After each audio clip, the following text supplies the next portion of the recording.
छत्रपती शिवाजी महाराज यांच्या जीवनावर आधारित कथांच्या शृंखलेत आपण आज बघणार आहोत एक कथा, छत्रपती शिवाजी महाराज, विश्वासाचा किल्ला, गुप्तहेरांवर उभे स्वराज्य.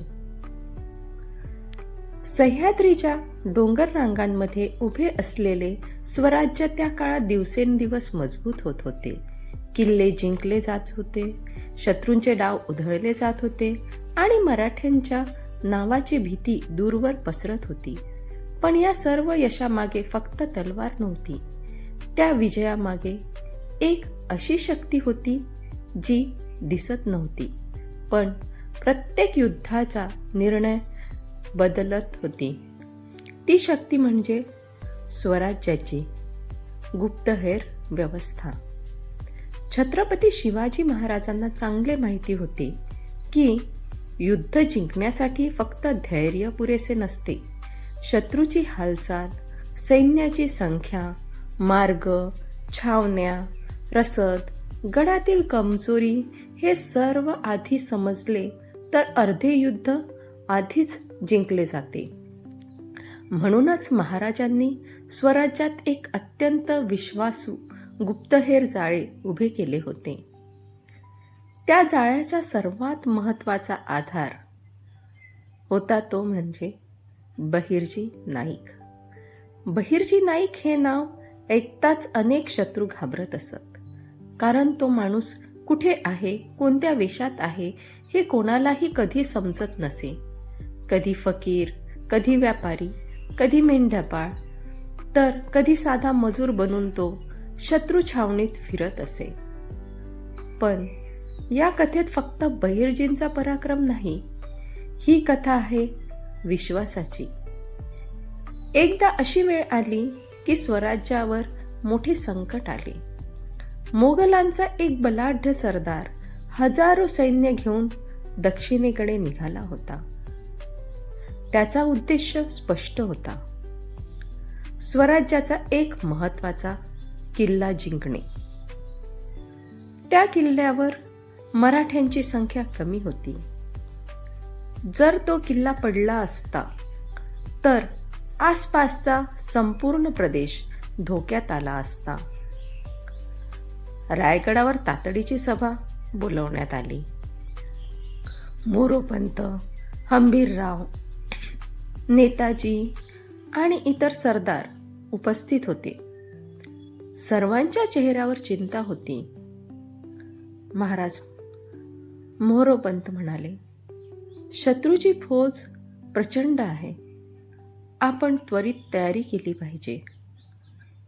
हंबीरराव म्हणाले, जर शत्रूने घाट मार्ग पकडला तर आपल्याला अडचण होईल. महाराज शांतपणे नकाशा पाहत होते.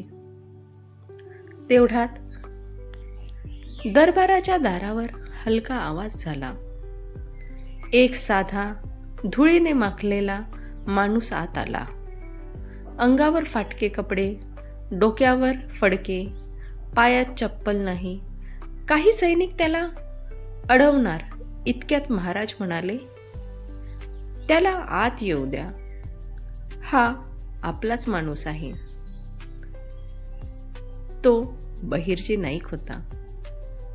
त्याने नमस्कार केला आणि हळू आवाजात म्हणाला, महाराज, शत्रू मुख्य घाट मार्गाने येणार नाही, तो जंगलातील मागचा रस्ता वापरणार आहे. दरबारात कुजबूज सुरू झाली. एक सरदार म्हणाला, हे कसं शक्य आहे? त्या मार्गाने मोठं सैन्य जाऊ शकत नाही. त्यावर बहिर्जी शांतपणे म्हणाले, ते सैन्य तुकड्यांमध्ये विभागून येणार आहेत. रात्रीच्या अंधारात सगळे चकित झाले. महाराजांनी विचारलं, तुला खात्री आहे?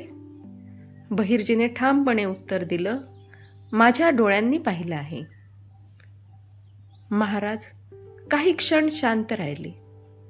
मग त्यांनी नकाशावर हात ठेवला आणि म्हणाले, मग आपण इथे थांबू.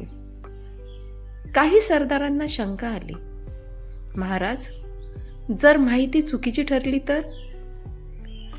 त्यावर महाराजांनी शांतपणे उत्तर दिलं, बहिर्जींचा शब्द म्हणजे माझ्यासाठी सत्य. दरबार स्तब्ध झाला, कारण हा फक्त निर्णय नव्हता, हा विश्वास होता. त्या रात्री महाराजांनी निवडक मावळे घेऊन जंगलातील त्या अरुंद मार्गाजवळ छुपी तयारी केली. सगळीकडे अंधार होता. झाडांच्या सावल्या हलत होत्या. प्रत्येक जण शत्रूची वाट पाहत होता. काही वेळ गेला. एका सरदाराने कुजबुजत विचारलं, महाराज, जर कोणी आलंच नाही तर? त्यावर महाराज म्हणाले, धीर ठेवा, विश्वासाला घाई नसते. मध्यरात्र झाली आणि अचानक दूरवरून घोड्यांच्या टापांचा आवाज ऐकू आला. मोगल सैन्य खरंच त्या मार्गाने येत होतं. मावळ्यांनी श्वास रोखला. शत्रू जवळ येताच महाराजांनी हात वर केला. क्षणात चारही बाजूंनी हर हर महादेव चा गजर झाला.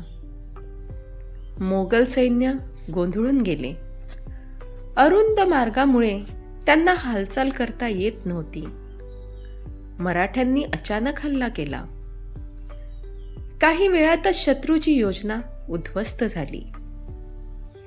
मोठा पराभव होऊन मोगल सैन्य पळून गेले. पहाटे विजयाचा संदेश रायगडावर पोहोचला. सर्वजण आनंदित होते. दरबारात बहिर्जी नाईकला बोलवण्यात आले. सरदारांना वाटलं, महाराज त्याला सोनं, जमीन किंवा मोठं पद देतील.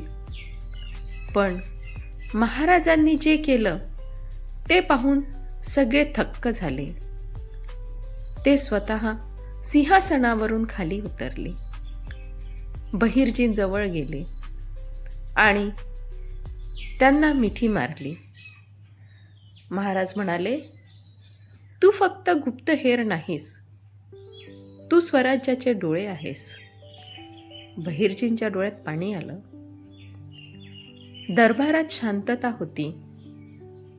महाराज पुढे म्हणाले, तलवार युद्ध जिंकते, पण विश्वास साम्राज्य उभं करतो.